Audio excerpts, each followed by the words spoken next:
నీ అరే నువ్వు చచ్చిపోలేదారా?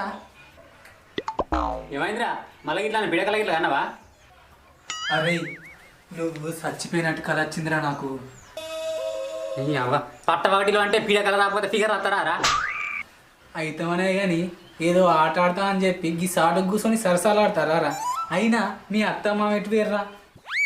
కొంచెం మా అన్నవురా ఇలా మా అత్త మామది ఇన్ని రోజు వాళ్ళు ఏకాంతం గడపడానికి బయటికి అయినా వాళ్ళు ఏకాంతంగా గడపడానికి బయటికి నట్లేదు, మీ ఇద్దరిని ఏకాంతంగా వదిలిపోయినట్టుంది. అయినా తప్పే ఉందా? మాకు పూలు పండ్లు వరకు కానీ అయ్యి వచ్చిన 5 తారీఖు పెళ్ళినాయి. అయినా 5 తారీఖు రాక మీరు 7 అవుతట్టున్నారు. అయితేనే కానీ ఒక అంగురిస్తావా? ఆ అద్దద్దు